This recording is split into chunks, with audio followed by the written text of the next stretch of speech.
I was standing in a ballroom in downtown Chicago, champagne glass, in hand, feeling proud for the first time in months.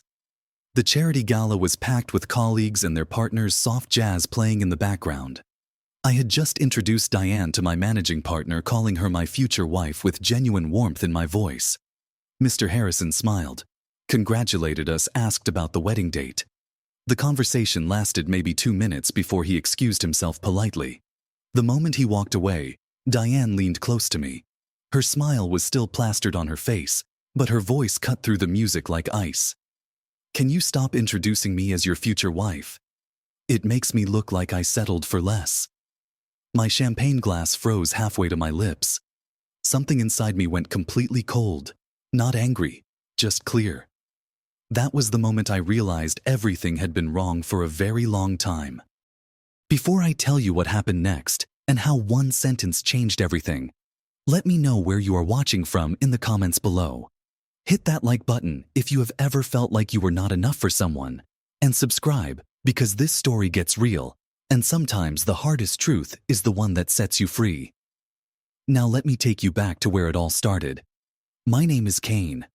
I am 32 years old, a mechanical engineer at a mid-size firm here in Chicago. I make about $75,000 a year. Not rich by any means, but comfortable enough. I have a decent apartment in Wicker Park. I pay my bills on time, and I even manage to save a little each month. My life is simple. I spend my weekends hiking when the weather is good, and I volunteer at a community workshop teaching kids about robotics. Watching their faces light up when they build something that actually works, that means more to me than any corner office ever could. I met Diane 2 years ago at a coffee shop near Lincoln Park. It was one of those perfect autumn mornings, leaves turning gold and red, the kind of day that makes you glad you live in this city. She was sitting by the window with her laptop, dark hair falling over one shoulder, dressed in clothes that looked expensive even to my untrained eye. I am not usually the type to approach strangers, but something about her confidence drew me in. We started talking about work. She was a marketing manager at a fashion retail company, 29 years old and clearly driven. The way she talked about her career goals, her ambitions, it was magnetic. I felt lucky when she agreed to give me her number. Those first 6 months together were amazing. We went to nice restaurants, gallery openings, rooftop bars with views of the skyline. Diane loved taking photos everywhere we went, always particular about the angles, the lighting, the captions she would write. I noticed these things, but thought they were charming quirks. Everyone uses social media, right? But looking back now, I can see the pattern I missed. The comments started small, so subtle I brushed them off as helpful suggestions. We were browsing in a boutique one Saturday when she held up a shirt and said, "You should really update your wardrobe. First impressions matter." Over dinner another night, she mentioned casually that her friend Sarah's boyfriend just made vice president. "He is only 34, she added, like it was some kind of benchmark I was failing to meet. During coffee one morning, she suggested maybe I should look into positions at bigger firms. Better benefits, you know. Each time I told myself she was just trying to help me improve. She wanted the best for me. That is what you tell yourself when you love someone. After 18 months together, I proposed. I took her to Starved Rock State Park, the same place we had gone on our first hiking trip together. The ring was modest but beautiful, 1-carat diamond that cost me 3 months of savings. I got down on one knee with the canyon behind us, the river flowing below, and asked her to marry me. She said yes. She seemed happy. I believed we were building something real. Then came the wedding planning, and that is when the cracks really started to show. I was excited about creating a life together, imagined a small ceremony with close family and friends, something meaningful and intimate. Diane had a completely different vision. She wanted a large wedding, minimum 200 guests. The venue she chose was an upscale hotel ballroom downtown with a price tag of $25,000 just for the space. The photographer she insisted on was award-winning, which apparently meant $5,000 for the package. Her dress came from a designer boutique and cost $8,000. When I sat down and added everything up, we were looking at a total budget pushing $80,000. That was more than I made in a year. I tried to talk to her about it. Maybe we can scale back a little, start our marriage without massive debt hanging over us, That conversation turned into our first real argument. "This is my day, Kane," she said, her voice rising. "Every girl dreams of this. My sister had 300 guests. I cannot have less than her." Then came the line that should have been my wake-up call. "If you really loved me, you would want to give me this." So I agreed. I took out a loan. I started working overtime to bring in extra money. I told myself it was worth it because I loved her. Meeting her family should have been another warning sign. Her parents lived in a massive house in the suburbs, the kind with a circular driveway and professionally landscaped gardens. Her mother was polite but cold, her eyes scanning my off-the-rack suit like she was calculating my net worth. Her father was a businessman with a firm handshake and questions about my career trajectory that felt more like a job interview than a family dinner. Her sister had just married an investment banker and kept mentioning his corner office, the international trips his company paid for the car he drove. The contrast with my own family was stark. My parents are middle-class, warm, genuine people who taught me that character matters more than bank accounts. When Diane met them, she was polite but distant. She barely engaged in conversation, checking her phone constantly, clearly bored. All of these moments, these red flags, I ignored. They brought me to that Friday night at the gala. Standing there with my champagne getting warm in my hand, replaying her words in my head. "Can you stop introducing me as your future wife? It makes me look like I settled for less." I looked at her. She had already moved on, her eyes scanning the room for someone more important, to talk to someone who could elevate her somehow.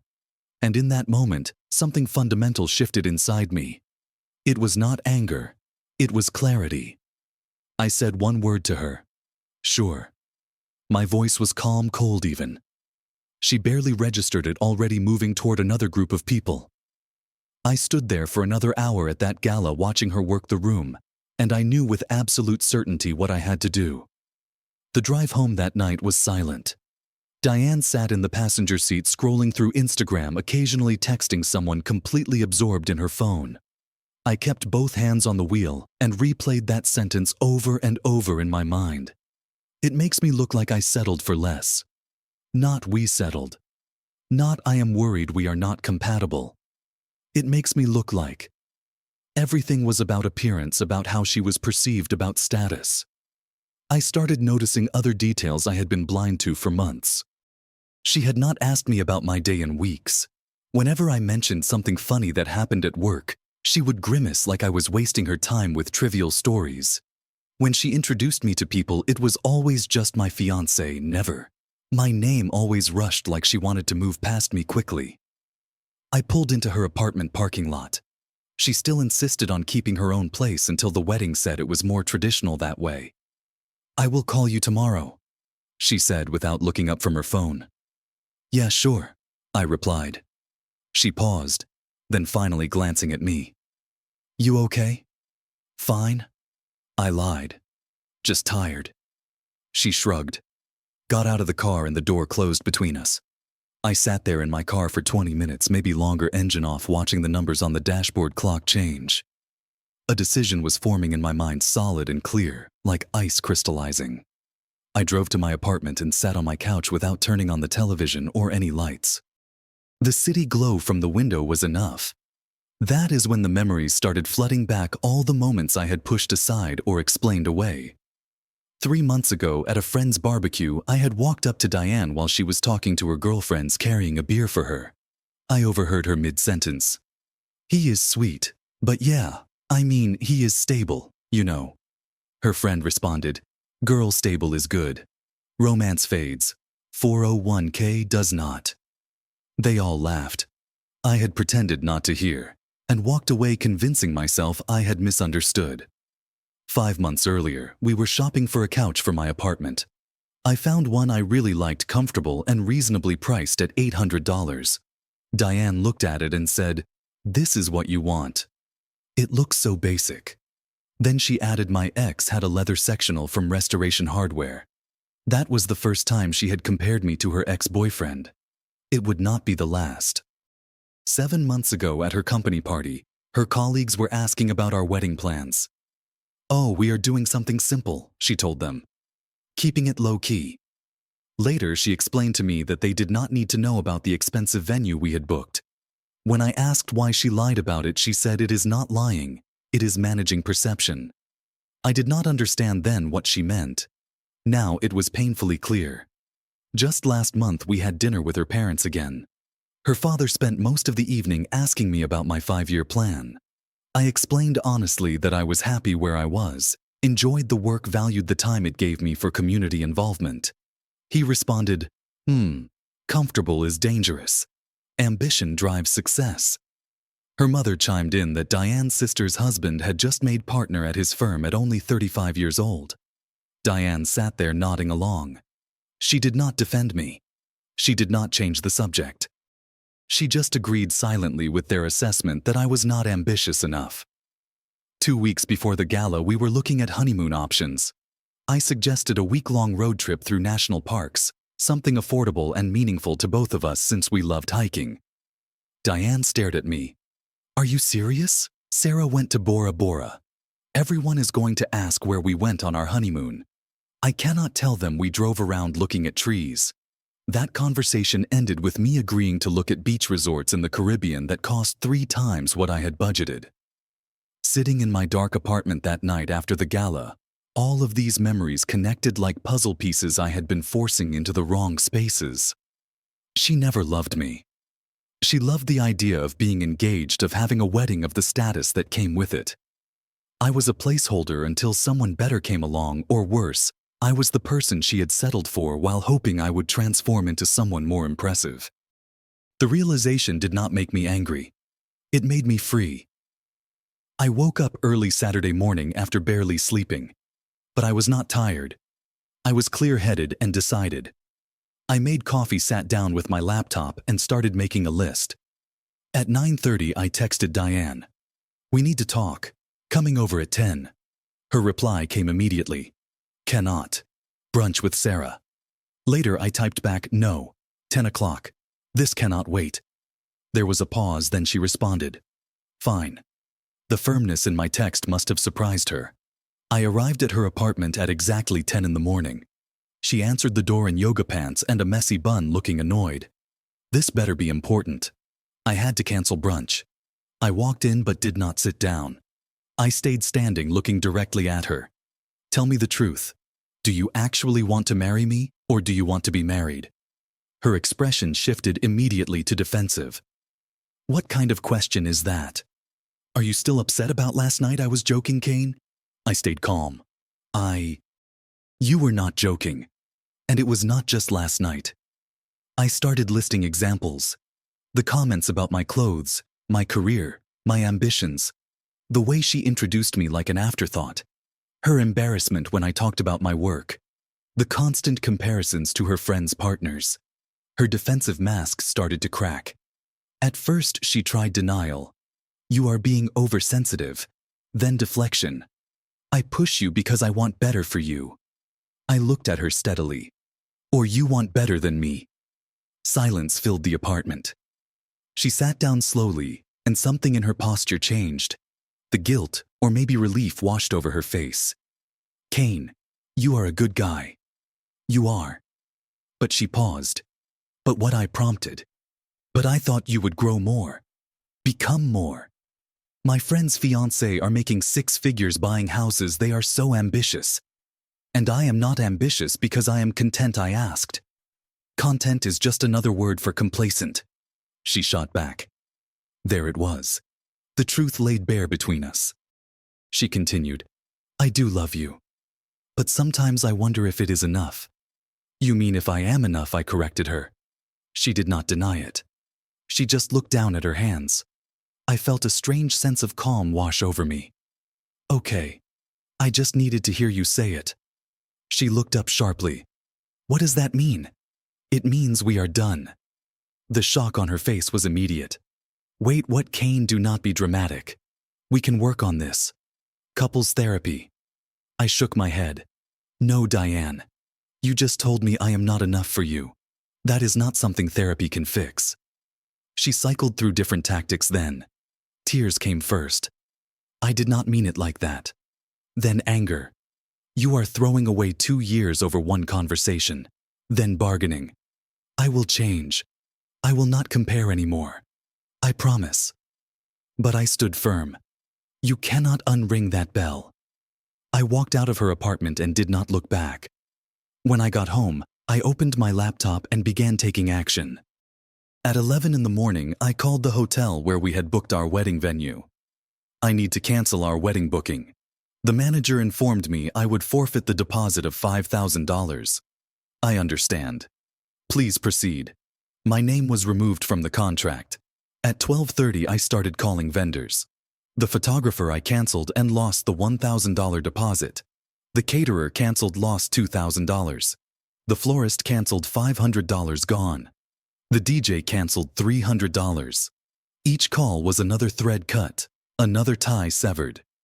By 2 in the afternoon, I was working on the guest list. We had a shared planning document with everyone's contact information. I downloaded the list and drafted a message. Due to unforeseen circumstances, the wedding between Kane and Diane has been called off. We apologize for any inconvenience. I sent it to my side of the family and my friends. Her side was her responsibility to inform. At 4, I dealt with the joint wedding account we had set up.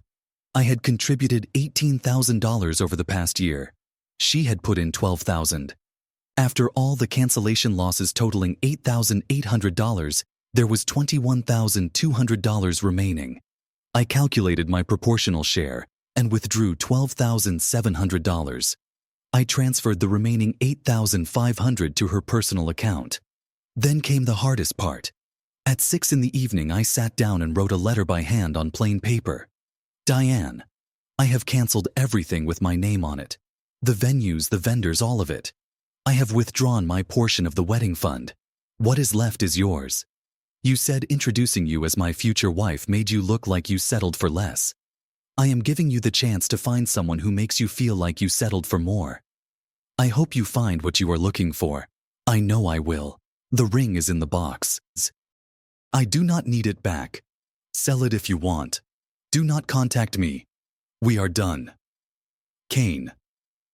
I folded the letter, placed it in an envelope along with the engagement ring in its original box, and drove to her apartment. I left it on her doorstep, took a photo to confirm delivery, and texted her. There is something at your door. Then I blocked her number immediately. Over the next few hours, Diane tried everything. I heard later from mutual friends about her frantic attempts. She called my phone repeatedly, forgetting it was blocked.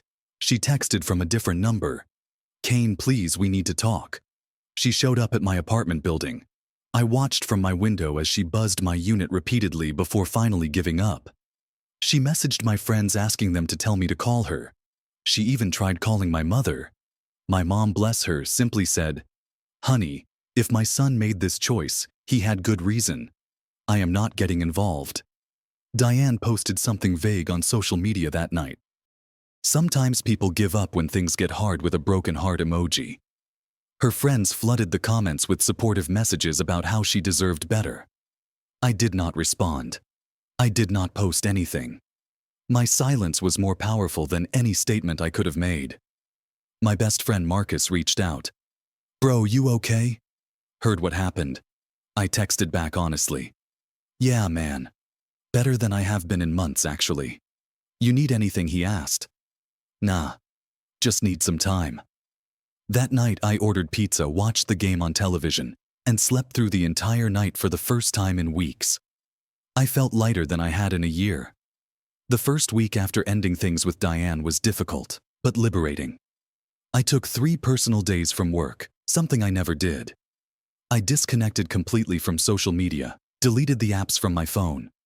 Mutual friends kept texting, asking for my side of the story. I ignored all of it. Instead, I spent time hiking alone in the forest preserves outside the city. The silence, the trees, the trails, they cleared my head in ways nothing else could. By the second week, I returned to work with a focus I had not felt in months. My manager actually commented on it. "You seem different, Kane. Good different." I realized I had been carrying the weight of Diane's expectations on my shoulders without even knowing it. The constant pressure to be more, earn more, impress more. Now that weight was gone. I could breathe. A month after the breakup, I started rebuilding my life intentionally. I returned to the community workshop where I taught robotics to kids. I had skipped the last few months because Diane always said it was a waste of time, that I should be networking or taking professional development courses instead. When I walked back into that workshop, the kids swarmed me. "Mr. Kane, where have you been? We missed you." Teaching them again, seeing their excitement when they successfully programmed a robot to navigate a maze that reminded me what actually mattered in life. It was not corner offices or six-figure salaries. It was connection, purpose, joy in simple accomplishments. I reconnected with friends I had neglected during my relationship with Diane. Marcus and I started having our weekly basketball games again. My college buddies invited me on a weekend camping trip. The hiking group I used to go with welcomed me back without questions. These were people who liked me exactly as I was, who never made me feel like I needed to be different or better or more ambitious. Through mutual friends, I heard updates about Diane whether I wanted to or not. Initially, she told people I had gotten cold feet, painted herself as the victim of a flaky fiancé. But the truth eventually leaked out. The venue manager knew someone in our social circle, and word spread about who actually canceled everything. Her narrative had to change then. Some friends sided with her, saying I should have tried harder, that relationships require work. Others reached out to me privately. "Dude, we always thought she was too much. Honestly glad you got out." I did not engage with any of it. It was not my circus anymore, not my concern what story she told, or who believed what. 2 months after the breakup, I ran into Diane at the grocery store. It was bound to happen eventually, since we lived in the same neighborhood. She was in the produce section, and she looked different. Tired. Her makeup was not as perfect as it used to be. When she saw me, she hesitated, then walked over. "Kane, can we talk?" I paused, genuinely considered it for a moment, then said simply, "No, Diane. There is nothing left to say." "But I am sorry," she said. "I was wrong. I know that now." I looked at her, not with anger but with honesty. "I am glad you realized it. But that does not change anything." I turned and walked away. No anger, no satisfaction, just peace. She did not follow. What I learned through all of this runs deeper than just a failed relationship. I thought love meant making someone happy even at the expense of yourself. I thought being a good partner meant constantly trying to become the person they wanted you to be. But real love does not require you to shrink or change or transform into someone else. If someone needs you to be more than you are, they do not love you. They love their fantasy of who you could become. I also recognized a pattern I had to break within myself. Growing up middle class, I was taught to be grateful, humble, not demanding. I watched my parents work hard, stay modest, and never complain. I internalized this message that wanting better for yourself somehow made you selfish. Diane exploited that. She made me feel selfish for having boundaries, for questioning whether an $80,000 wedding was reasonable, for being content with my life, instead of constantly chasing more. But contentment is not the same as complacency. Ambition looks different for different people. For me, success meant teaching kids about robotics, spending weekends hiking, maintaining work-life balance, being present with family and friends. That was my version of a successful life, and it was just as valid as anyone else's. The red flags had been there all along, but I did not listen. Subtle criticisms are not help. They are control. A partner should build you up, not constantly suggest improvements. If someone is embarrassed by you in public, they do not deserve you in private. These lessons sound simple when you write them out, but they are hard to see when you are in the middle of it, when you love someone and want to believe the best about them. The money I lost seemed significant at first. Deposits, time invested, almost 2 years of my life. But in reality, it was a cheap price for the clarity I gained. I could have married Diane. I could have spent a lifetime feeling inadequate, constantly trying to measure up to her expectations and her family's standards. Instead, I chose myself. I chose freedom from that weight. Some people might call it giving up. I call it having enough self-respect to walk away from something that was slowly eroding who I was. 6 months after everything ended, my life looked completely different. I was still working at the same engineering firm, but I had actually gotten a promotion. Ironically, It came after I stopped trying so hard to impress anyone and just focused on doing good work. I was dating occasionally, nothing serious, just meeting people and seeing what felt right without any pressure. My mom told me over dinner one night, "You smile more now, sweetheart. You seem like yourself again." The workshop program had expanded, and I was teaching 2 days a week now instead of one. One of my students built a robot that won a local competition. I felt prouder of that accomplishment than any expensive wedding could have ever made me feel. The letter I left for Diane apparently still haunts her. A mutual friend mentioned that she reads it sometimes. She tried dating but kept comparing every guy to me, which is ironic considering she spent 2 years comparing me to everyone else. She realized too late that stable, kind, and present were actually the qualities that mattered most in a partner. But I do not dwell on her regret. It is not my burden to carry anymore. She made her choice when she said those words at the gala, and I made mine when I walked away. If I could give one piece of advice to anyone listening to this story, it would be this. If someone makes you feel like you are not enough, believe them and leave. Not because you are giving up on love or on the relationship, but because you are choosing yourself. You are choosing to believe that you deserve someone who sees your value exactly as you are, not as who you could become with enough changes. And sometimes choosing yourself is the most ambitious thing you can do. It takes more courage to walk away from someone you love when you know they do not truly love you back than it does to stay and keep trying to be enough for them. I chose courage. I chose peace. I chose myself. And every single day since then has proven it was the right choice. So tell me in the comments, have you ever had to walk away from someone who made you feel like you were not enough? How did you find the strength to choose yourself? I would love to hear your stories because we all need to know we are not alone in these struggles. If this story resonated with you, please hit that like button and share it with someone who might need to hear it today. Subscribe to the channel if you have not already, because I share real stories about real struggles and real growth. Thank you for listening to my story. I hope it reminded you that your worth is not determined by someone else's inability to see it. You are enough exactly as you are. Stay strong, stay true to yourself, and remember that sometimes the best thing you can do for your future is walk away from what is not meant for you. Take care.